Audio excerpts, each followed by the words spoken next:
விட்டணும்.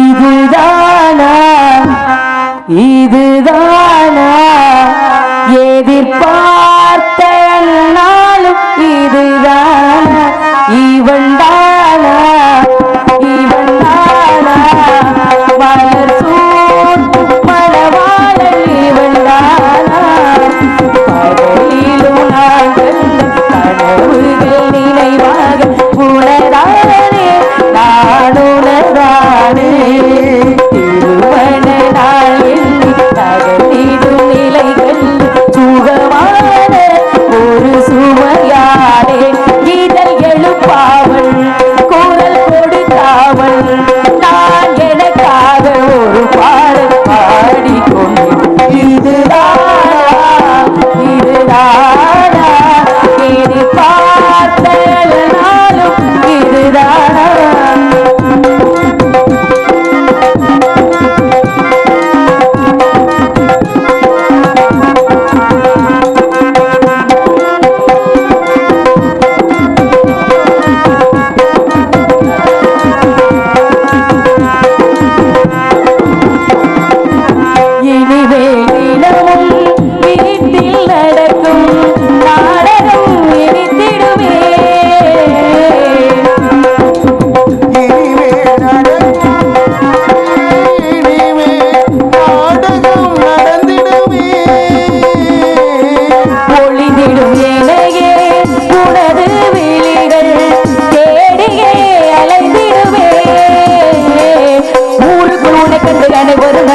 வீட்டுக்குள் இவர் குழந்தைய திலுங்க எதுவும் அறியாதவன் போல் இருக்கப்பட்டு ஓடிவிடும் எந்த துன்பங்களும் உன்னை கண்டு மாறிவிடும் இதுதானா இதுதானா இனி பார்த்த நாளும் இதுதானா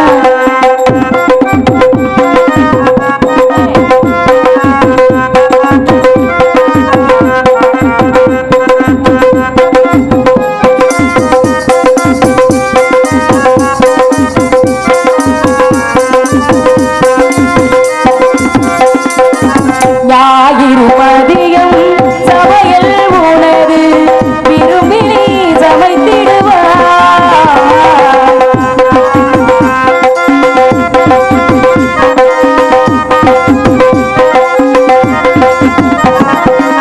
வேடிக்கை பாரென என்னை அமர்த்தி துணிகளும் துவைத்திடுவார் வாடியில் வளவில் என்னை கண்டு பிடிப்பார் பார்க்காதவன் போல் என்னை கண்டு நடிப்பார் எதுவும் அறியாதவன் போல் இருப்பார் அச்சங்களும் வெக்கப்பட்டு ஓடிவிடும் எந்த துன்பங்களும் உன்னை கண்டு மாறிவிடும் இதுதானா இதுதானா ஏறி பார்த்த நாளும் இதுதானா இவன் தானா இவன் தானா மலர் சூட்டும் மணவாளன் இவன் தானா பகலிலும் நான் கண்ட கனவுகள் நினைவாக உணரானே நான் உணரானே திருமண நாள் எண்ணி நகர்த்திடும் நிலை கண்டு சுகமான ஒரு சுவையானே இதழ் எழுப்பாவல் குரல் கொடுக்காவல் நான் எனக்காக ஒரு பாடல் பாடிக்கொண்டேன். நன்றி சகோதரர்களே, நன்றி நன்றி நன்றி. இப்படி எல்லாம் மனசுக்குள்ள கற்பனை வர காரணம் தெரியுமா? முதல்ல நான் யாரு எதுக்கு வந்திருக்கேன் என்ன விஷயத்தை நான் சொல்லிட்டு அதுக்கப்புறமா மனசுக்குள்ள உள்ள எண்ணங்களை சொல்லலாம். மகனே கண்ணா, யாரு என்னன்னு தெரியாம இருக்க கூடாதுல்ல. ஏன்னா பிறந்த ஊருக்கு புகழத்தேடணும் சொல்லிட்டாங்க. பெத்தவங்க பேர் சொல்லதானே பிள்ளை. ஆமா, பேரை சொல்ல தப்பு இல்லையே, தவறே கிடையாது. அதுக்காக வேண்டி எங்க சொல்லணும், எங்க சொல்லணும் அப்படி சொல்லுங்க. அதுதான் காரணம். 4 பேர் இருக்கிற இடத்துல அப்பா பேரை சொல்லி கூப்பிட்டா மரியாதை இருக்குமா? இருக்காது. அன்பா கூப்பிடலாம். தனியா இருக்கும் பொழுது இடத்துல வாங்க போங்க, அவ்வளவுதான். ஐவகை நிலங்கள் உண்டு, குறிஞ்சி முல்லை மருதம் நெய்தல் பாலை.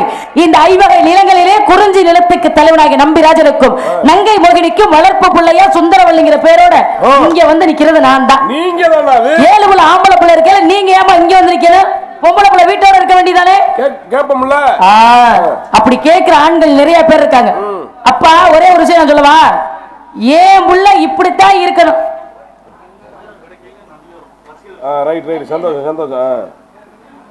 அன்பளிப்பு கொடுத்த ரசிகர்கள் அவர்களுக்கு என் சார்பாக நன்றி, நன்றிகள், வணக்கம். கொலுசு நீங்க தான் வச்சிருக்கீங்க. கொலுசு நீங்க தம்பி கொலுசு பொம்பளை பிள்ளை ஏமா வீட்டுல இருக்காம இங்க வந்திருக்கேன் அப்படி கேட்பாங்க. இப்ப சில பேர் அப்படி இருக்காங்க, அப்ப நிறைய பேர் இருந்தாங்க. ஒரே ஒரு உதாரணத்துக்கு ஒரு விஷயம் சொல்லவா, ஆண்கள் மட்டுமே படிக்கக்கூடிய காலம், பெண்கள் யாருமே பள்ளிக்கூடத்துக்கு அனுப்ப மாட்டாங்க. அது ஒரு காலத்துல நம்ம நாட்டின் முதல் பெண் மருத்துவர் ஒருத்தவங்க இருந்தாங்க, முத்துலட்சுமி ரெட்டின்னு அந்த அம்மையார் பேரு. அந்த அம்மா படிக்கணும்னு ஆசைப்படுறாங்க.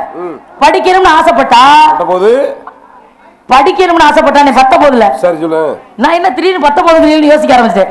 அப்பா அவங்க அப்பா கிட்ட சொல்றாங்க, ஆத்தா பொம்பளை பிள்ளைங்க எல்லாம் படிக்காத காலம், ஏன்னா பெண்கள் வீட்டு வேலை பார்க்கவும் சமைக்கிறதுக்கும் புருஷன் பிள்ளைகளை பாத்துக்கிறதுக்கு மட்டும்தான். அப்படிதான் அப்ப இருந்த காலம். அப்ப அந்த அம்மா படிக்கணும்னு சொன்ன உடனே அந்த அவங்க அப்பாவுக்கு தோணுச்சு, ஏன் நம்ம பிள்ளை படிக்க கூடாது, ஆம்பளை பிள்ளைங்க மட்டும்தான் படிக்கணுமா, பெண் பிள்ளையும் படிக்கலாமே அப்படின்னு அவர் நினைச்சாரு. பள்ளிக்கூடத்துக்கு போகும்போது எல்லா சொந்த பந்தமும் ஊரே திட்டுவாங்களா, என்னையா பிள்ளை வளர்க்குற நீ, வீட்டை விட்டு பொம்பளை பிள்ளை வெளியில போகாது, பொம்பளை பிள்ளை பள்ளிக்கூடத்துக்கு அனுப்புறேன், நாளை பிள்ளை ஏதாவது ஒரு பிரச்சனைனா யாரு பொறுப்பேற்றுக்கிறது. அப்ப பெண் பிள்ளைக்கு ஏதாவது ஒரு பிரச்சனைனாலே எல்லாருமே வேதனைப்பட்டாங்க. அந்த அம்மா பள்ளிக்கூடம் எல்லாம் படிச்சு முடிச்சாங்க புதுக்கோட்டையில. படிச்சு முடிச்சுட்டு மருத்துவத்துக்கு வெளியில போகணும்ல, வெளியில படிக்கிறதுக்காக சென்னைக்கு போயிட்டாங்க. போன இடத்துல இந்த அம்மா ஒரே ஒரு ஆளு மட்டும்தான் பொம்பளை பிள்ளை. சரி, மத்த அத்தனை பேரும் வாத்தியார் முத கொண்டு ஆம்பளை ஆளுங்க. முத நாள் பள்ளிக்கூடம் போயிட்டாங்க. அவங்க அப்பா கொண்டு போய் சேர்த்து விட்டாச்சு மருத்துவமனையில, மருத்துவ படிப்புக்காக சேர்த்தாச்சு. மறுநாள் இந்த பசங்களோட அம்மா எல்லாம் இருக்காங்க, ஆம்பளை பிள்ளைங்களோட அம்மா அம்மா அப்பா எல்லாரும் அங்க வந்து கல்லூரி வாசல்ல நிக்கிறாங்க. எதுக்கு? ஒரு பொம்பளை பிள்ளை பள்ளிக்கூடத்துல சேர்ந்திருக்காமல வந்து படிக்க மருத்துவத்துக்காக படிக்க சேர்ந்திருக்காமே, அந்த பிள்ளை இங்க இருக்க கூடாதுன்னு சொல்றாங்க. படிக்க வைக்கிறது அவங்க அப்பா, படிக்கிறது இந்த பெண்ணோட சுதந்திரம், அதை படிக்க வைக்க கூடாதுன்னு எல்லா தாய் தந்தையும் வந்து சொல்றாங்க. அப்ப ஒருவேளை இங்க நம்ம நாட்டுல உள்ள வாத்தியாரா இருந்திருந்தாருன்னா, வேணா நீ படிக்கவே வேணாம்னு அப்பவே அனுப்பியிருப்பாரு. அவர் வெளிநாட்டுல உள்ள மருத்துவர், அவர் சொல்லிட்டாரு, ஏன் படிக்க கூடாதுன்னு சொல்றீங்க, பொம்பளை பிள்ளை படிக்கல என்ன தவறுன்னு கேட்டிருக்காரு. ஒரு பொம்பளை பிள்ளை படிச்சா இத்தனை ஆம்பளை பிள்ளைங்க இருக்குங்க, கெட்டு போயிடாதுங்களா அப்படின்னு அவங்க கேட்டாங்க. ஒரே ஒரு பொம்பளை பிள்ளை படிக்கிறதுனால இத்தனை ஆண் பிள்ளைகள் கெட்டு போகும்னா உங்க பிள்ளைய நீங்க அனுப்ப வேண்டாம் கல்லூரிக்கு. அப்ப அப்ப ஆம்பளை பிள்ளைங்கள ஒரு பக்கம், பொம்பளை பிள்ளை ஒரு பக்கம்னா, இந்த அம்மாவை மட்டும் ஒரு பக்கம் உட்கார வச்சு நடுவுல திரை, இந்த அம்மாவை யாருமே பார்க்காம, இந்த அம்மா எந்த பிள்ளைகளையும் பார்க்காம. அதுக்கு என்ன காரணம்? அப்படி இருக்கிற சூழ்நிலையிலேயே ஒரு பெண்ணு படிச்சு வரணும்னா எவ்வளவு பெரிய விஷயம். படிச்சு வந்ததுனால அந்த அம்மா சாதிச்சாங்க.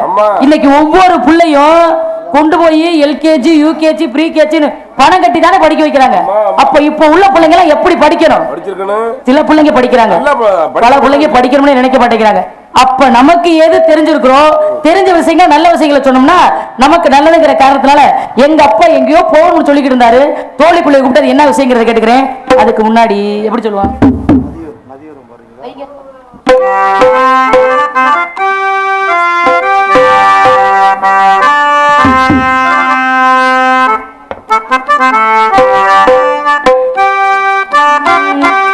நதியோரம் கொஞ்சம் குறைங்க,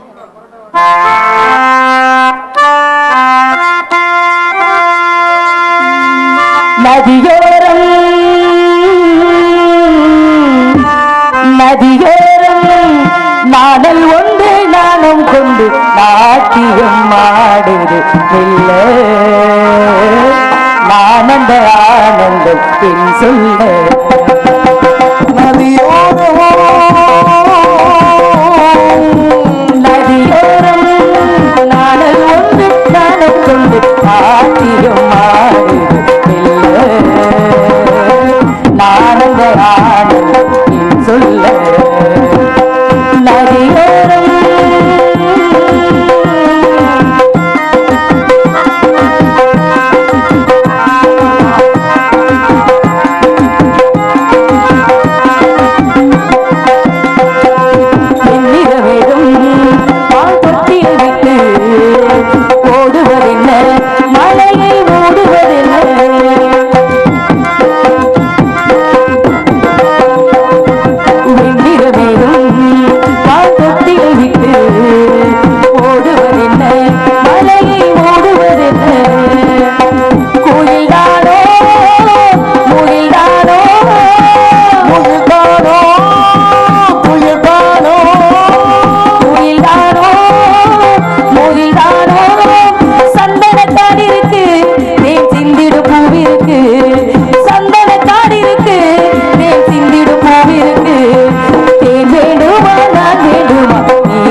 நன்றி சோழர்களே. நான் அந்த பாட்டை அவ்வளவு பாடினதில்லை, கேட்டிருக்கிறேன், அவ்வளவுதான். நன்றி அண்ணா. அவருக்காக பிறந்து அவருக்காக வளர்ந்து எப்ப வருவாரு வருவார்னு வழி மேல விழி வச்சு காத்திருந்தாலும் கூட யார் அவரு, எப்பேற்பட்டவர், அவருக்காக இந்த இடத்துல நான் ஏன் காத்துக்கிட்டு இருக்கணுங்கிற கணக்கு இருக்கு. அந்த கணக்கு பிரகாரம் நான் காத்திருந்தாலும் கூட அவர் இங்க வந்தா எப்படி இருக்கும்?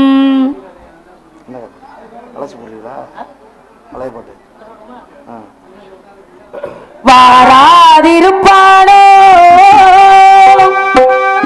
வண்ணமலர் கண்ணனவன், சேராதிருப்பானோ சித்திரப்பூ பாவை தன்னை. வாராதிருப்பானோ வண்ணமலர் கண்ணனவன், சேராதிருப்பானோ சித்திரப்பூ பாவை தன்னை.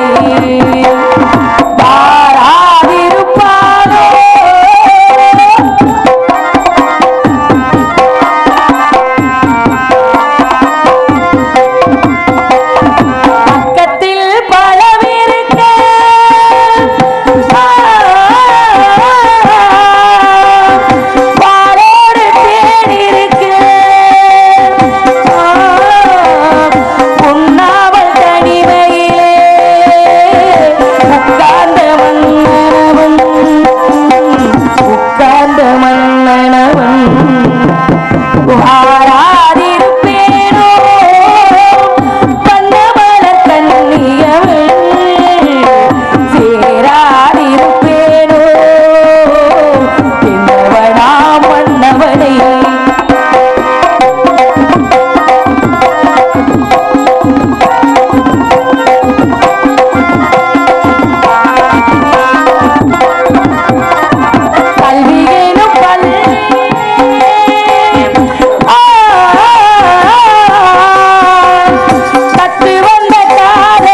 வருவாரோ வாராடிருப்பாரோ வண்ணமல கண்ணனவன் சேராடிருப்பாரோ சித்திர பூம்பாவை தன்னை சித்திர பூம்பாவை தன்னை சித்திர பூம்பாவை தன்னை.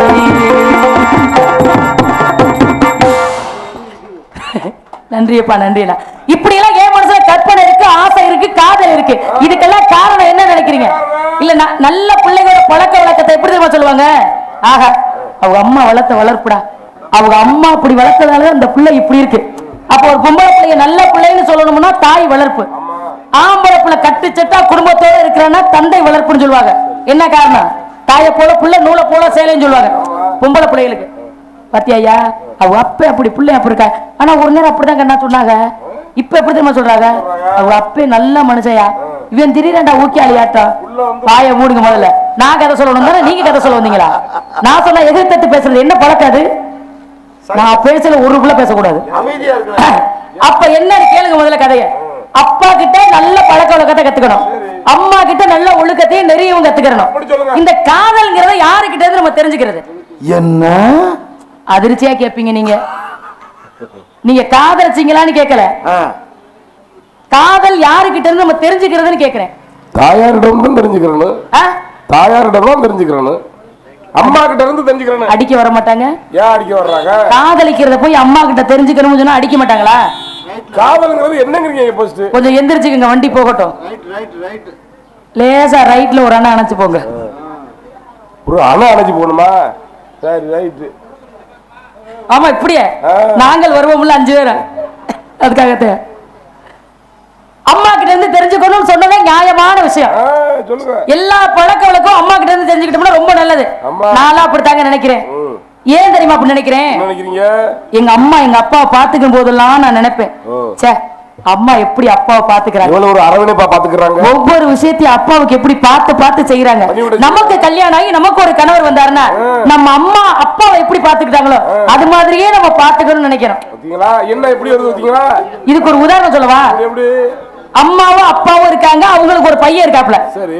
அந்த பையன் கேக்குறாரு அப்பா கிட்ட, எங்கப்பா அம்மாவும் நீங்களும் காதலிச்சு தானே திருமணம் பண்ணிக்கிட்டேன்னு சொல்றீங்க, ஒரு நாள் ஒரு பொழுது கூட அம்மாவை காதலிக்கிறேன்னு நீங்க சொல்லி என் காதால கேட்டதே இல்லையே அப்படின்னு மகன் சொல்றாரு. சரி. அவர் அதுக்கு எதுவுமே சொல்லல. திருப்பி ஒரு சொல்றாரு, ஒரு நாள் கூட காதலிக்கிறேன்னு அம்மா கிட்ட நீங்க சொல்லல, எங்க காதல் எல்லாம் பாத்தீங்களா, ஒரு தடவை நாங்க பேசணும்னாலே 52 தடவை லவ் யூ மிஸ் யூனே சொல்லிக்கிருவோம். எங்க காலத்து காதல் எத்தனை தடவை காதலிக்கிறேன்னு சொல்றோம். என்னப்பா உங்க காலத்து காதல்னு மாயே வந்து அப்பா கிட்ட கேட்டாரு. அந்த நேரத்துல அம்மா குளிச்சுட்டு குளியலால கரையில இருந்து வர்றாங்க. வந்தவங்க ஈரத்தலையோட வர்றாங்க. அவர் என்ன பண்றாரு, உங்க அப்பா தோல்ல இருக்க துண்டை எடுத்து அம்மா கிட்ட கொடுக்குறாரு. தோல்ல இருக்க துண்டை எடுத்து அம்மா கையில கொடுத்தாரு. அந்த அம்மா பார்த்தாங்க, வீட்டுக்காரரு டேபிள் மேல இருக்கிற அந்த பேப்பரை தான் எடுத்தாரு, படக்குன்னு பக்கத்துல இருக்க கண்ணாடி எடுத்து அவர்கிட்ட கொடுத்தாங்க. மகன் ஒரு வார்த்தை பேசல. உங்க காதல் உண்மையான காதல்னு சொன்னாரு. என்ன காரணம்? காதல்ல புரிதல் அப்படிங்கிறது ரொம்ப முக்கியமான விஷயம். அம்மா ஈரத்தலையோட வந்தாங்க, ஏன் அந்த துண்டை கொடுங்கன்னு கேட்டாங்களா? அப்ப தன் மனைவி குளிச்சது ஈரமா இருக்கே தலை அப்படின்னு சொல்லி துண்டை கொடுத்துட்டாரு. கணவர் பேப்பர் படிக்க போறாரு தெரிஞ்ச உடனே அந்த அம்மா கண்ணாடி எடுத்து கொடுத்துட்டாங்க. இதுதான் உண்மையான காதல். கணவனுக்கு என்ன வேணும், மனைவிக்கு என்ன வேணுங்கிறத புரிஞ்சிக்காம அதுக்குள்ள இப்படித்தான் அப்படித்தான் யாரு சண்டை போட்டுக்கிறாங்களோ அவங்களுக்குள்ள புரிதலும் இல்ல, காதலும் இல்லைன்னு அர்த்தம். என்னை பொறுத்தவரை புருஷனும் குழந்தையும் ஒண்ணுதாப்பா. என்ன குழந்தை எப்படி அது மாதிரிதான் புருஷன். என் புருஷன் குழந்தை மாதிரி சொல்றோம்ல,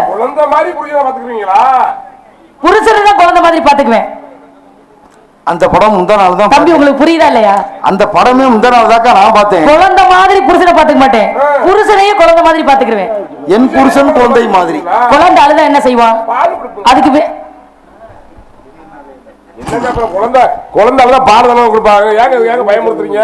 புருஷன் ஒரு பக்கம் இருக்காரு, குழந்தை ஒரு பக்கம் இருக்காங்க. குழந்தை அழுதுச்சுன்னா அழுகை நிறுத்துறதுக்கு ஒரு முட்டாய் வாங்கி கொடுப்போம், இல்ல அதுக்கு பிடிச்ச கதையை சொல்லுவோம், இல்ல தொட்டில போட்டு தூங்க வைப்போம். இல்ல மடியில வச்சு தாளாட்டுவோம். அது பெரிய பிள்ளையா வந்தோட மிட்டாய் வாங்கி கொடுக்கலாம். ஏங்க என்னங்க 90 வயசானாலும் அவர் தானே என் புருஷன். இல்ல வாழ்க்கையில கல்யாணம் ஆகி இடைவெளியிலே அவர் இறந்து போயிட்டாலும் இறந்ததுக்கு பிறகு என்ன யாரு பொண்டாட்டின்னு சொல்லுவாங்க? இன்னார் பொண்டாட்டி தான் சொல்லுவாங்க. செத்து போயிட்டாலும் அந்த பேர் மறையுமா? அது எப்படி மறையும்? மறையாதுல்ல. அப்ப நான் செத்தாலும் என் பேரன் பேத்தி காலத்துல இன்னார் பொண்டாட்டி இன்னார் தானே சொல்லுவாங்க. இந்த உலகத்திலேயே மாற்றவே முடியாத ஒரே ஒரு விஷயம் இந்த விஷயம் மட்டும்தான். அது உண்மைதான். உண்மையா இல்லையா? இத்தனை வருடம் உலகத்தில் மாறாதது ஒன்று மாற்றம்னு சொல்றாங்க. மாறவே மாறாதுன்னா கல்யாணம் பண்ணிக்கிட்ட புருஷன் பொண்டாட்டி மட்டும்தான். இப்ப மாறிக்கிறாங்க. அப்படியே மாறினாலும் கல்யாணம் ஆகி கணவன் நன்றி தம்பி கல்யாணம் ஆகி எனக்கு பிடிக்கல அந்த அம்மா வேற ஒருத்தர இந்த ஐயா வேற ஒருத்தர கட்டிட்டு போனாலும் ஒரு கலாச்சாரம்.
நன்றியப்பா, நன்றி நன்றி சொல்லு. கல்யாணத்தை ஒரு வழியா இப்படி எல்லாம் கல்யாணம் நடக்குது இல்ல, ஒரேடியா கல்யாணத்தை பண்ணிரலாமான்னு கட்டி பழத்தை வாங்கிட்டு என்ன முகூர்த்த நேரத்துல தாலி கட்ட மறந்த மாதிரியா? நல்லபடியா கல்யாணம் நடக்குது இல்ல. இந்த கல்யாண வீட்டுக்கெல்லாம் போயிருக்கவங்க நிறைய பேர் இருப்பாங்கல்ல. நான் கேக்குறேன், இந்த கல்யாண வீட்டுக்கு போயிட்டு கல்யாணம் முடிஞ்சதுக்கு அப்புறம், கல்யாணம் நடந்ததுக்கு அப்புறம் பொண்ணு மாப்பிள்ளை எதுக்கு உட்கார வச்சு என்னங்கிறீங்க? எதுக்கு உட்கார வச்சு என்ன பண்ணுவாங்க? இடையில ஒரு குடத்தை வைப்பாங்க. ஆமா, அந்த குடத்துக்குள்ள ஒரு 2 பொருள் போடுவாங்க. உங்களை நான் கேட்கல, உங்களை நான் கேட்கல. வாசிக்கும் போது மட்டும் ஒவ்வொருத்த முகமா க்ளோஸ் அப்ல எடுங்களேன். சிரிச்ச முகமா இருக்குங்க பிள்ளைய.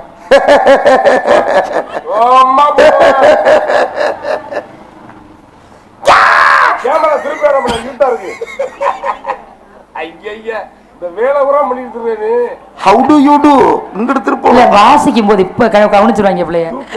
கல்யாண வீட்டுக்கு போனவங்க மாப்பிள்ளையும் பொண்ணு குடத்துக்குள்ள கையை விட்டு விளையாடுறத பாப்பாங்க. ஆனா ஒரு சில ஆளுங்க வேகமா கையை வெளியில எடுத்துருங்க. இந்த ஒரு சில ஆளுங்க கையை ரொம்ப நேரம் குடத்துக்குள்ளே வச்சிருக்கீங்க. என்ன காரணமா இருக்கும்? உள்ள கையை வச்சுக்கிட்டு புடிச்சுக்கிட்டு விடுறது இல்ல. அது சப்பாத்தி மாவு அப்படி கிடையாது. வேற 2 பொருள் போட்டிருக்காங்களா? இருங்க, நம்ம அங்க கேப்பா, அவங்க கிட்ட கேப்போமா? ஏப்பா இருப்பா, நான் கேக்குறப்பா இருப்பா. கல்யாணம் போயிருக்கீங்களா?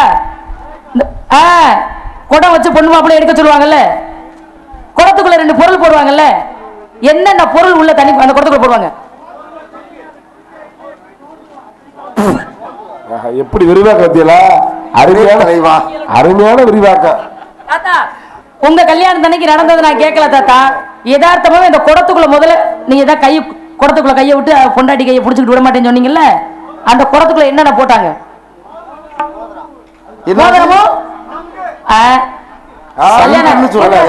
கல்யாணம் ஆயிடுச்சா? சங்க போட்டா எப்படிதான் ஆகும்? எவ்வளவு சூதானமா பிள்ளைங்க இருக்குது பாரு. எவ்வளவு ஒரு விரிவாக்கமா வருது பாரு. அப்புறம் சொல்றீங்களே, அப்ப அடுத்தவங்க கல்யாணத்துக்கு போய் மோதிரத்தை பாக்குறது சங்க பாக்குறதுமே வேலையா தெரிஞ்சிருக்குது பிள்ளைங்க. நல்ல வேலை சங்க ஊதாம விட்டாக்கல. ஏப்பா உங்க கல்யாணத்துல நீங்க மோதிரம் சங்க எடுக்கிறது இல்லையா? ஏ ராஜா, வாய்ப்பு இல்லையா? இப்படி அடுத்தவங்க கல்யாணத்துக்கே போய்கிட்டு திரியறது நல்லாவா இருக்கு? சரி, அப்ப சரி, மோதிரமும் சங்கும் குடத்துக்குள்ள போட்டாச்சா? மாப்பிள்ளை எதை எடுக்கணும், பொண்ணு எதை எடுக்கணும்? ஏய், அந்த பையங்க அதுக்கு மேல டைமிங் அடிக்குதுயா. எப்பா பொண்ணு நான் சொல்றத கேளுங்கப்பா. பொண்ணு எதை எடுக்கணும், மாப்பிள்ளை எதை எடுக்கணும் நான் கேட்டேன்ல. மாப்பிள்ளைக்கு அத்தோட சங்கு.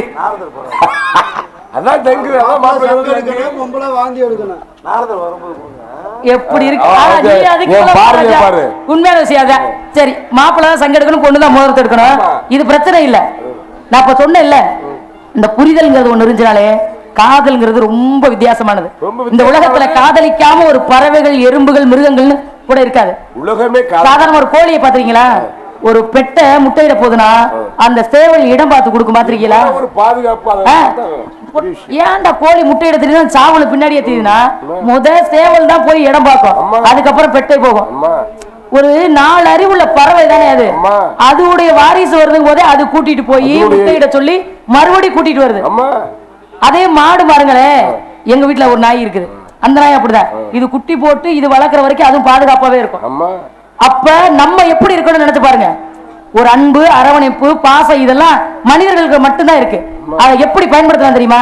ஒரு பொண்டாட்டி குழம்பு வைக்கிறான்னு வச்சுக்கவே, குழம்பு நல்லா இல்லைன்னா நல்லா இல்லைன்னு பக்குவமா சொல்ற ஆம்பளைகளுக்கு எத்தனை பேர் இருப்போம்? ரொம்ப குறைவுதான். குழம்பு நல்லா இல்லைன்னா என்ன பண்ணுவான்? தூக்கி போட்டு உடைப்போம். இதுதான் தவறு. 100ல ஒரு ஆளு சொல்லுவாங்க, இதைத்தான் செய்யக்கூடாது. அது குழம்பு நல்லா இல்லைன்னு சொல்றாங்கல்ல, குழம்புல எது குறைவா இருக்குன்னு யாராவது சொல்றாங்களா? ஏன் அதுக்குன்னு சாப்பிட்டு சாகுறதாக்கா? சாக வேண்டியதானே. சொல்ல தெரியாத ஏன் இருக்கிற என்ன கேள்வி கேக்குறீங்க? இப்ப நான் ஒண்ணு சொல்றேன், சாம்பார் வச்சிருக்காங்கன்னு வச்சுக்கோங்க, இல்ல ஒரு புளி குழம்பு வச்சிருக்காங்கன்னு வச்சுக்கோங்க. அம்மா இந்த புளி குழம்பு நல்லா இல்ல இன்னைக்கு, இந்த குழம்புல கொஞ்சம் புளி கூட சேர்த்துக்க, காரத்தை கொஞ்சம் குறைச்சுக்க, உப்பு கொஞ்சம் கூட்டிக்க. இப்படி சொன்னா பிரச்சனை முடிஞ்சு போச்சா? அந்த புள்ள மறுநாள் செய்யுமா செய்யாதா? நல்லாவே இல்லைன்னு தூக்கி போட்டு உடச்சிட்டு போனா போடா சண்டாலா உனக்கு என்ன மறுநாள் குழம்பு வைக்கணும்? அவ சோறு வைக்க மாட்டா, குழம்பு வைக்க மாட்டான். கடையில சாப்பிட்டு வந்துருவாரு. பல முறையும் சொல்லி குழம்பு ஒழுங்கா வைக்க தெரியல. அதுக்கு அவளுக்கு தலையெழுத்து அப்படிதான். எக்கா பல முறையும் சொல்லி குழப்ப வைக்க தெரியல. அப்புறம் உங்க தலையில தூக்கி போட்டு உடைக்கிற மாதிரி இருக்கான் அதனால சண்டை தான் வரும். அதனால எந்த நிம்மதியும் வராது.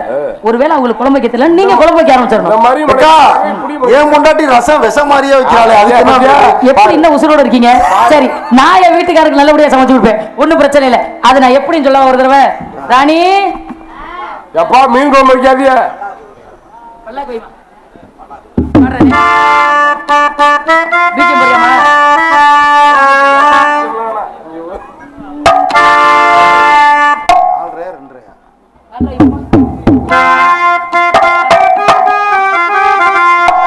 பல்லாக்கு குதிரையில பவனி வரும் மீனாட்சி, பவனி வரும் மீனாட்சி, ஆண்டிகரு சொத்தரிடம் பாசவச்சரா சாத்தி, பாசவச்சரா சாத்தி, ஊருக்குள்ள ஊருக்குள்ள ஆடி தெருக்குள்ள தெருக்குள்ள மால தோல் மீது போனே.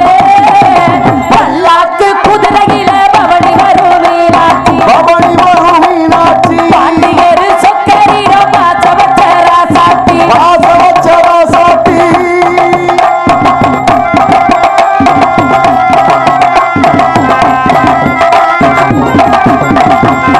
வீராதி வீரமுள்ள ராசாதி ராசனுக்கு பூவால போடுது திருநாளு, ஒரு பூந்தேறு பூட்டி வரும் பெருநாளு. வீராதி வீரமுள்ள ராசாதி ராசனுக்கு பூமால போடும் இது திருநாடு, ஒரு பூந்தேறு பூட்டி வரும் பெருநாளு. மாறாத அன்பு கொண்ட மகராசி, மலையாத என்ன வந்த மீனாட்சி, ஊரோடும் உறவோடும் தேரோடும் ஒரு காட்சி, மனசும் இணைய ஒரு நாள் திருநாள் பிறந்தது. பல்லாக்கு குதிரையில பவனி வரும் மீனாட்சி, பவனி வரும் மீனாட்சி, பாண்டிகரு சக்கரிட பாசவச்சரா சாத்தி, பாசவச்சரா சாத்தி,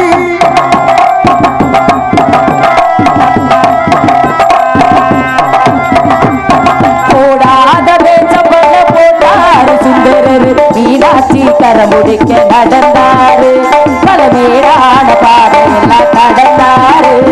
போடாத வேஷமன போட்டாரு சுந்தரரு, மீனாட்சி கரம் முடிக்க நடந்தாரு, பலமேடான பாதையெல்லாம் கடந்தாரு. மறி போற கண்ணு கட்ட துணிஞ்சாரு, மகராசி கண்ணை கண்டு பணிஞ்சாரு. ஆளென்ன வேலென்ன வெறுப்பான ஆளென்ன நினைச்சத முடிப்பான் பாரு, யாரு? பல்லாக்கு குதிரையில பவனி வரும் மீனாட்சி, பவனி வரும் மீனாட்சி, பாண்டிகரு சக்கரிட பாசவச்சரா சாத்தி, பாசவச்சரா சாத்தி, ஊர்கோல ஊருக்குள்ள ஊருக்குள்ள ஆடி தெருக்குள்ள தெருக்குள்ள மாட கொள்ளீடு பல்லாக்கு குதிரையில பவனி வரும் மீனாட்சி, பவனி வரும் மீனாட்சி, பாண்டிகரு சக்கரிட பாசவச்சரா சாத்தி. சாத்தி. போதுமாண்ணா, நன்றிண்ணா. தோழி பிள்ளை பார்க்க என்ன விஷயம்னு கேட்க நாங்க எல்லாரும் ஒன்னா போலான்னு முடிவு பண்ணிட்டோம். எங்க போறோம் எதுக்கு போறோங்கிற விஷயத்த அந்த பிள்ளைய கூப்பிட்டு அடுத்து யாரு வர்றான்னு தெரிஞ்சுக்கிட்டு அதுக்கப்புறம் காவலுக்கு போலான்னு நினைக்கிறேன்.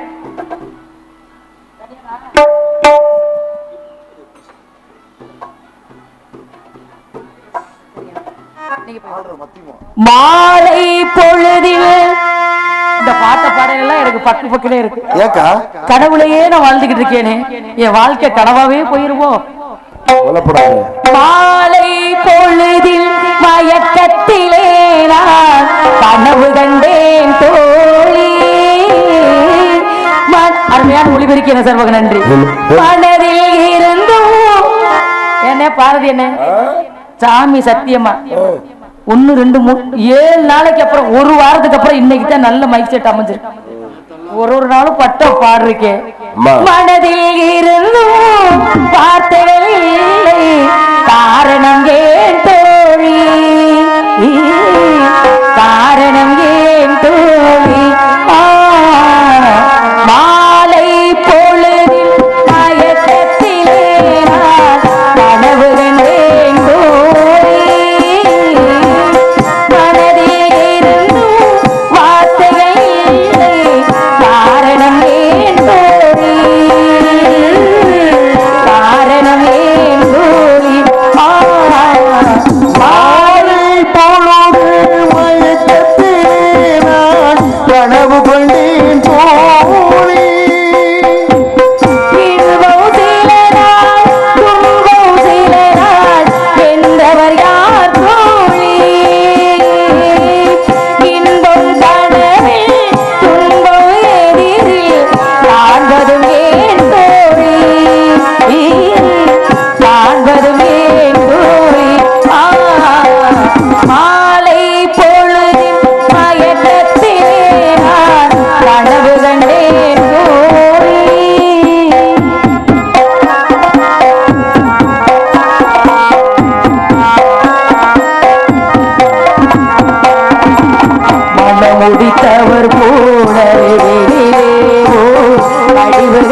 கணவன் என்றால்